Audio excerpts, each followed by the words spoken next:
Masala bond കേസിലെ ED സമൻസിനെതിരെ മുൻ ധനമന്ത്രി തോമസ് ഐസക് ഹൈക്കോടതിയിൽ നിയമവിരുദ്ധവും ഏകപക്ഷീയവുമായ സമൻസ് റദ്ദാക്കണമെന്നാണ് ഹർജിയിലെ ആവശ്യം. ഹർജി ഹൈക്കോടതി നാളെ പരിഗണിക്കും.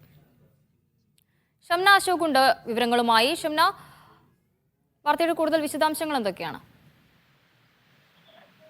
മസാല ബോണ്ട് സമൻസ് ചോദ്യം ചെയ്തുകൊണ്ട് ഹൈക്കോടതിയെ സമീപിക്കുമെന്ന് നേരത്തെ തന്നെ തോമസ് ഐസക് വ്യക്തമാക്കിയതാണ്.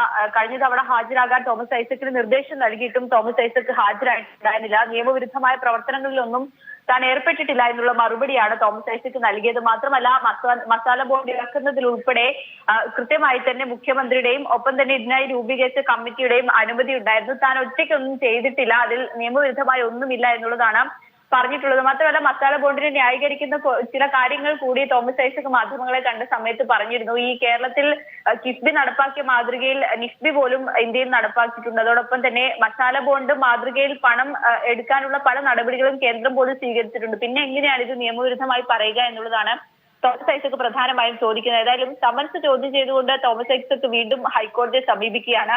നിലവിൽ കിഫ്ബി ഇഡിയുടെ സമൻസ് ചോദ്യം ചെയ്ത് കിഫ്ബി സമർപ്പിച്ച ഹർജി ഹൈക്കോടതിയുടെ പരിഗണനയിലിരിക്കുകയാണ്. അത് നാളെ പരിഗണിക്കുന്നുണ്ട്. ആ കിഫ്ബി സമർപ്പിച്ച ഹർജിയോടൊപ്പം തന്നെ തോമസ് ഐസക്കിന് ഹർജി കൂടി നാളെ സിംഗിൾ ബെഞ്ചിന് മുൻപാകെ വരും.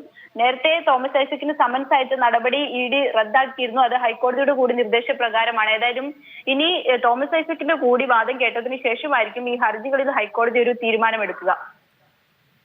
ശരി, ഷംന അശോകാണ് കൊച്ചിയിൽ നിന്നും വിവരങ്ങൾ നൽകിയത്.